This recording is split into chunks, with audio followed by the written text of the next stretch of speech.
अयोध्या गीता जयंती 6 दिसंबर 1992।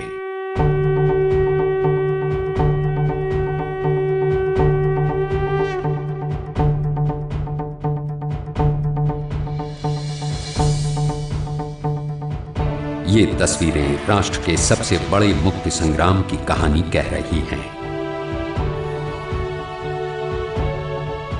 ये तस्वीरें बता रही हैं कि जिनके आदर्शों पर चलकर भारत हजारों वर्षों से दुनिया को मार्ग दिखाता रहा, उनकी जन्मभूमि अभी भी मुक्त नहीं है।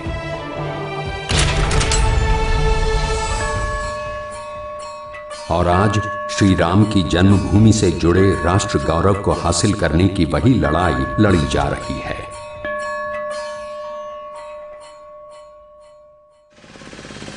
यहां आने वाले हर व्यक्ति के हृदय में अपने आराध्य की जन्मभूमि को मुक्त कराने की अदम्य इच्छा है।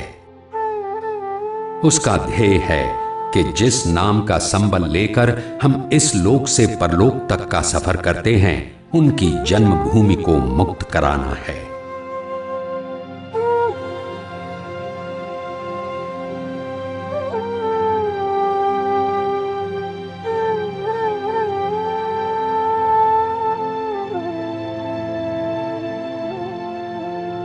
इसीलिए यहां मौजूद हर व्यक्ति एक धर्म योद्धा है।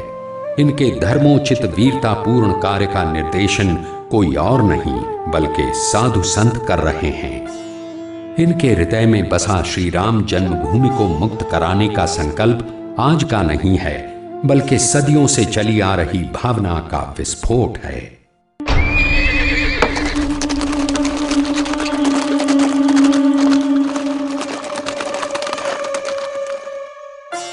हमारे देश में धर्म दर्शन ही राष्ट्र धर्म बनता रहा है और राष्ट्र की विचारधारा धर्म से जुड़कर चलती रही है।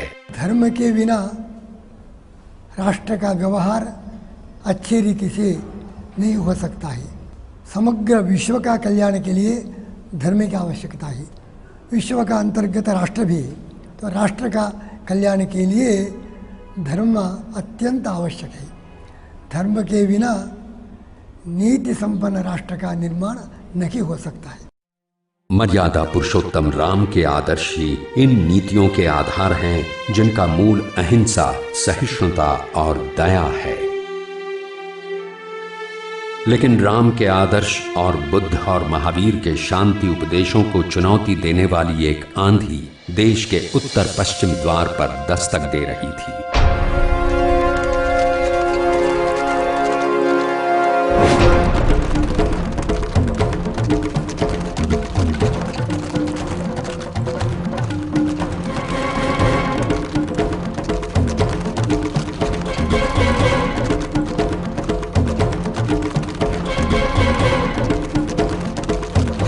आठवीं शताब्दी में उठा हिंसा का ये तूफान भयंकर था।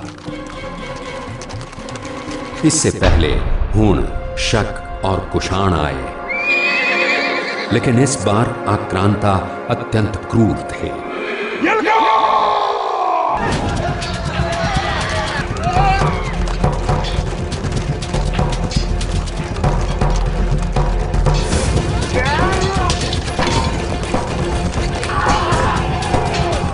इनके हाथों में तलवारें थी, इनकी आंखों में खून था। यहां रहने वालों ने इनका प्रतिकार किया। उनकी वीरता में कोई कमी नहीं थी, लेकिन शांति का संदेश देने वाले लोग खून की होली खेलना नहीं जानते थे।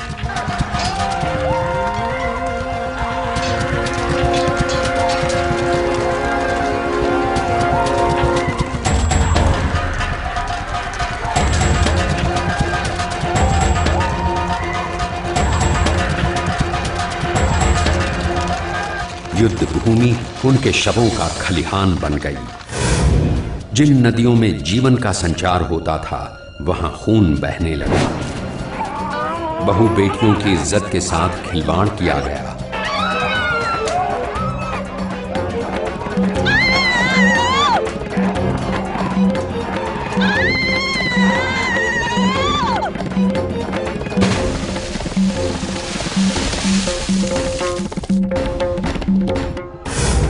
लेकिन इन हमलावरों के असली मंसूबे अभी सामने आना बाकी थे। इनके मन में सिर्फ सत्ता के विस्तार की बात नहीं थी, वो हमारी संस्कृति को तहस नहस करना चाहते थे। इसीलिए इनका पहला निशाना बने राष्ट्रीय अस्मिता और सांस्कृतिक धरोहर के प्रतीक हमारे मंदिर। इन आक्रमणकारियों ने यही संदेश देना चाहा कि धर्म मार्ग पर चलने वाला देश अगर अपने मंदिरों की रक्षा नहीं कर सका तो वो अपने राष्ट्र की रक्षा कैसे कर पाएगा।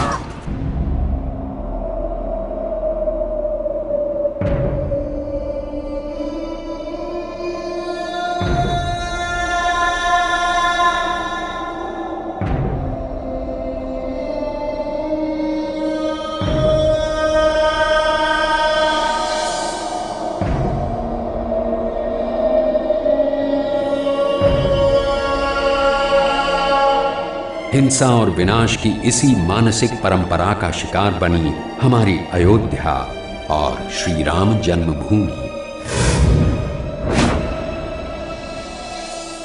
श्री राम जन्मभूमि पर स्थित मंदिर को ध्वस्त कर 3 गुंबदों वाले ढांचे का निर्माण किया गया, लेकिन ये कभी भी इबादत का स्थान नहीं बन सका। इस्लाम भी इसकी इजाजत नहीं देता। इसे तो एक विजय स्मारक के रूप में खड़ा किया गया।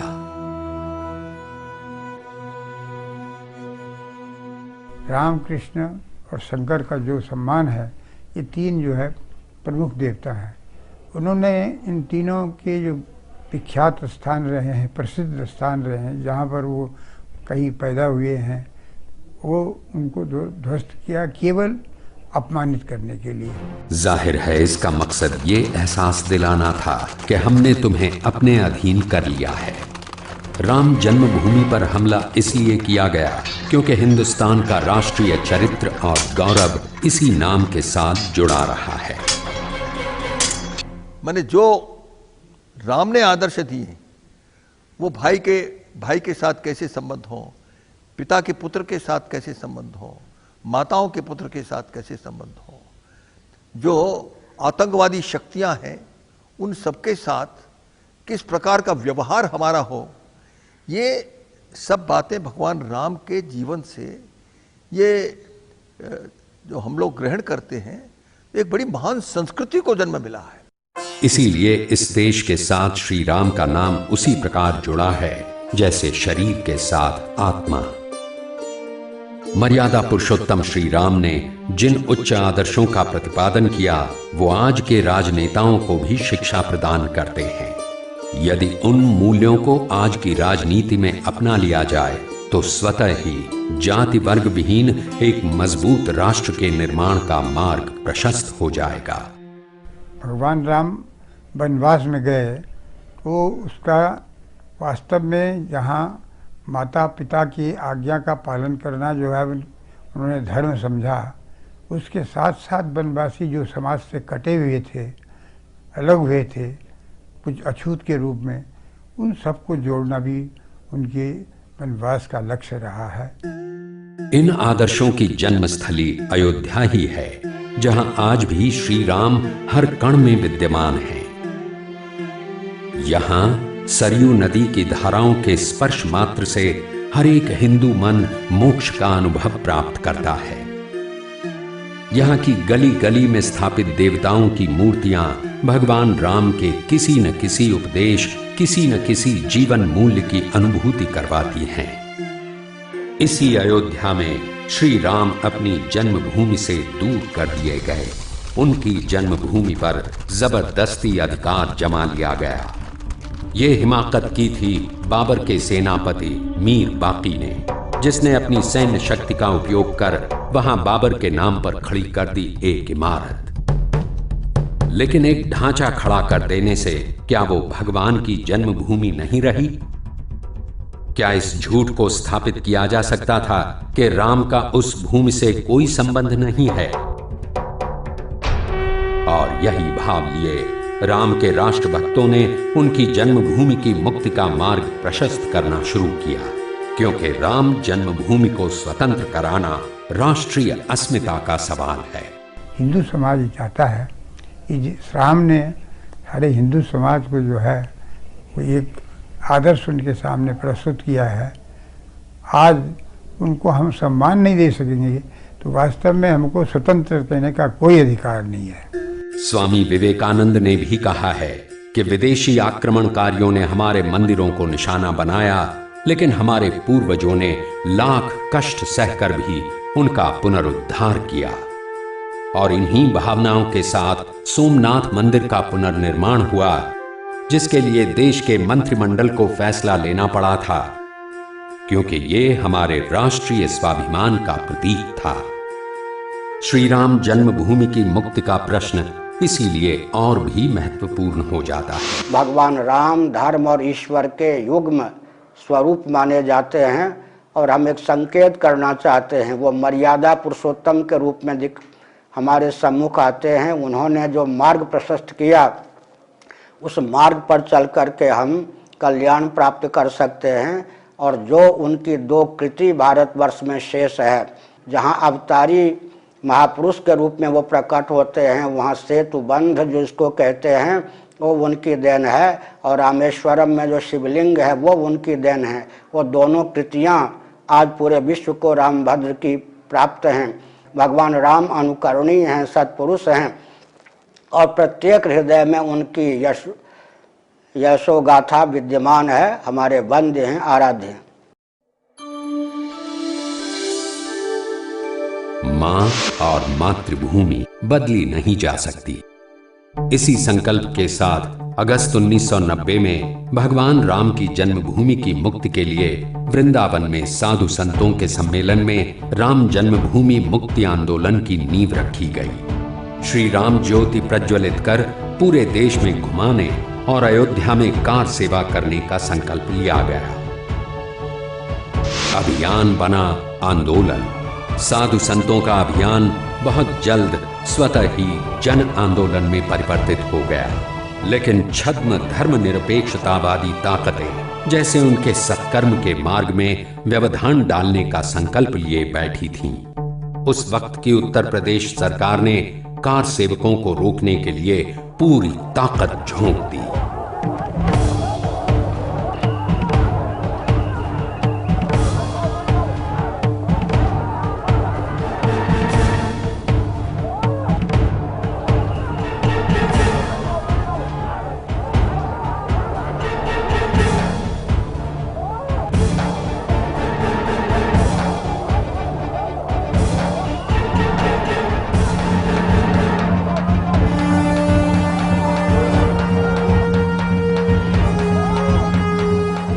नवंबर 1990 को कार सेवकों पर उत्तर प्रदेश सरकार के आदेश पर अंधाधुंध गोलियां चलाई गईं।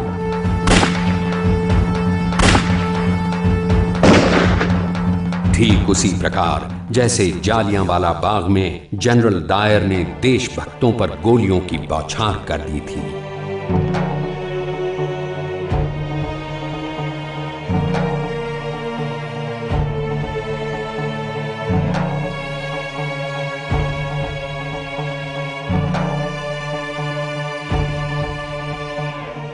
इस घटना ने देशभक्त राम सेवकों के मन में छिपे बारूद को चिंगारी दिखा दी। भक्ति की ऊर्जा शक्ति में परिवर्तित हो गई और 6 दिसंबर 1992 को गीता जयंती के दिन देश के कोने कोने से आए राम भक्तों से अयोध्या की भूमि पट गई।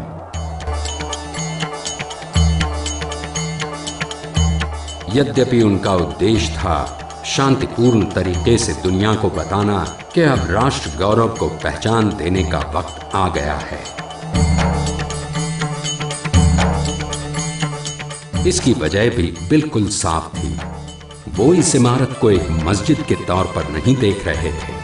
इसमें उन्हें अपनी पराधीनता की परछाई दिख रही थी। उन्हें लग रहा था कि जैसे मीर बाकी उन्हें मुंह चिढ़ा रहा है।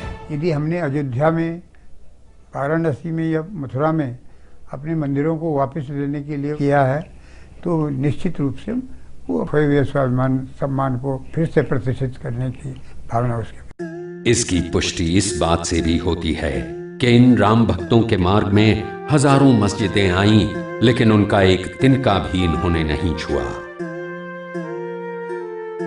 अयोध्या में भी दर्जनों मस्जिदें हैं, लेकिन उनकी तरफ राम भक्तों ने तिरस्कार भरी एक नजर भी नहीं डाली। उनका मकसद किसी मजहब और उसकी इबादत गाह पर आक्रमण करना नहीं था। उनके मन में मुसलमानों या इस्लाम के लिए नफरत नहीं थी। यही वजह थी कि 6 दिसंबर ही के दिन, जिस वक्त राम जन्मभूमि मुक्ति आंदोलन चल रहा था, उसके कुछ ही घंटों बाद मुस्लिम महिलाएं बाजार में रोजमर्रा की खरीदारी कर रही थीं। राम भक्तों की इन्हीं भावनाओं के ज्वार में राष्ट्र गौरव पर हमले का प्रतीक मिट्टी में मिल गया।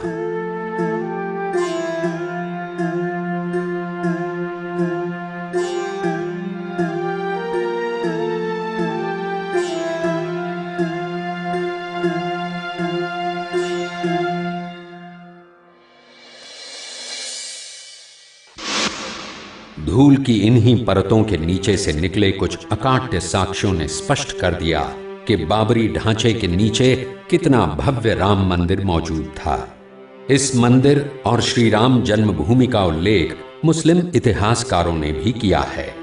अबुल फजल औरंगजेब की पौत्री वाजिद अली शाह के समकालीन मिर्जा जान, उपन्यासकार मिर्जा रजब अली बेग आदि ने साफ शब्दों में लिखा है कि अयोध्या में श्री राम जन्मभूमि पर मंदिर को ध्वस्त कर मस्जिद का निर्माण किया गया था। लेकिन ये बात सबके गले इतनी आसानी से उतरने वाली नहीं थी। इस प्रश्न के समाधान के लिए तो अदालत में लंबी लड़ाई चल रही थी।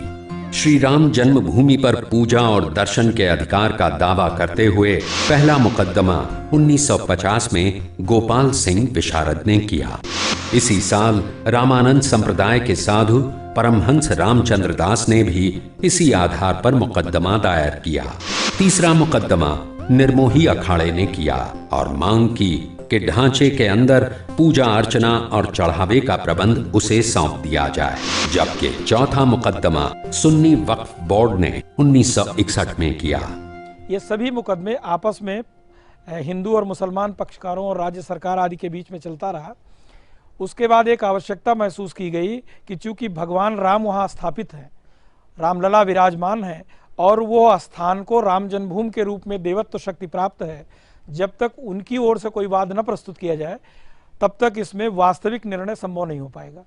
इसको ध्यान देते हुए 1989 में भगवान रामलला विराजमान, स्थान राम जन्मभूमि और स्थान राम जन्मभूमि की ओर से उनके वाद मित्र देवकी नंदन अग्रवाल जी, जो एक हाई कोर्ट के रिटायर्ड जज थे, उनकी ओर से वाद प्रस्तुत किया गया, जिसमें स्पष्ट रूप से कहा गया कि ये विवादित स्थल भगवान राम की जन्मभूमि है और जिस पर विक्रमादित्य के समय से ही एक विशाल मंदिर था और 1528 में उस जन्मभूमि पर स्थित मंदिर को तोड़कर बाबर ने ये विवादित ढांचा बनाया था।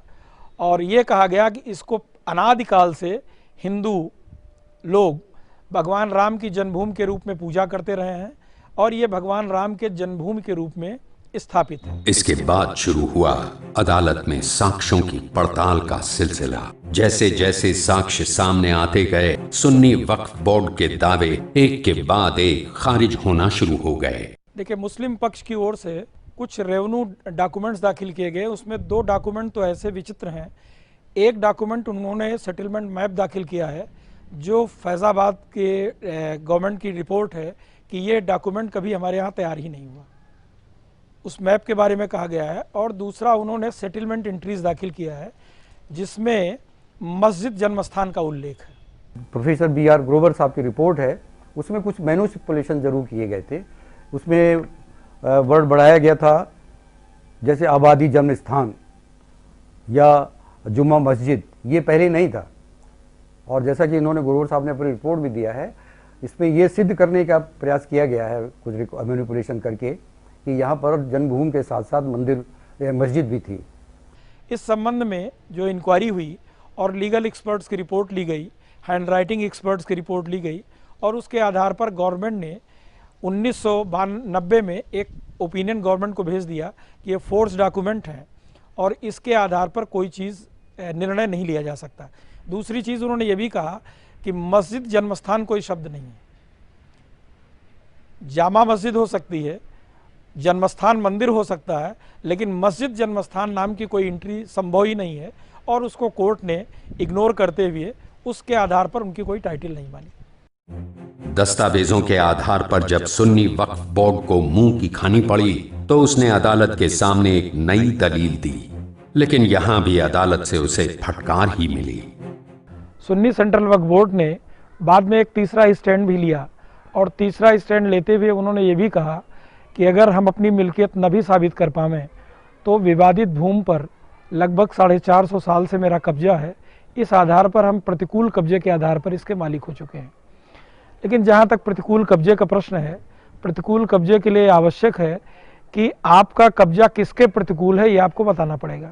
इसमें आपको यह स्पष्ट करना पड़ेगा कि कौन इसका मालिक था और उस मालिक के खिलाफ आपने कब से कब्जा कर रखा है। सुन्नी वक्फ बोर्ड का दावा विदेशी सैलानियों के वृत्तांत और अंग्रेजों के शासनकाल में मिलने वाले दस्तावेजों से भी गलत साबित होता है, जिनमें इस स्थान का उल्लेख राम जन्मभूमि के रूप में ही किया गया है।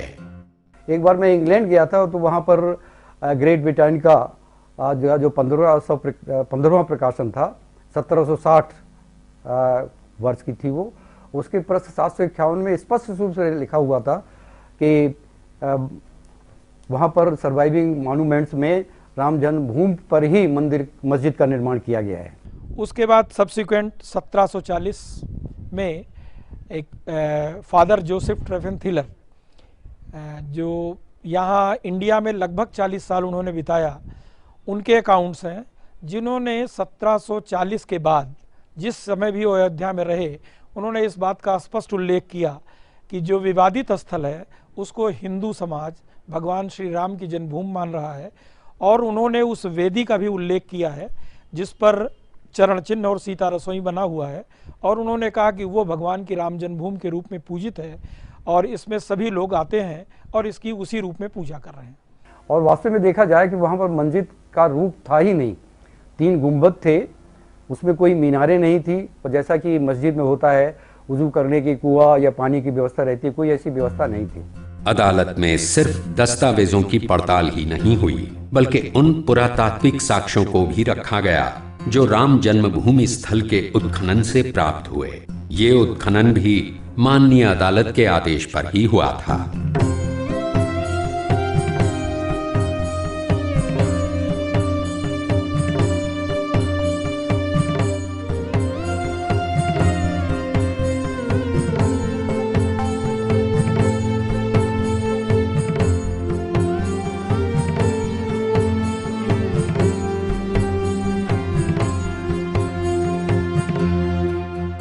अदालत 3 सवालों के जवाब तलाश कर रही थी। पहला, क्या उस स्थल पर पहले कोई मंदिर था? दूसरा सवाल, क्या उसे मीर बाकी ने ध्वस्त कर दिया था? और तीसरा और सबसे महत्वपूर्ण सवाल, क्या वहीं श्री राम की जन्मभूमि थी?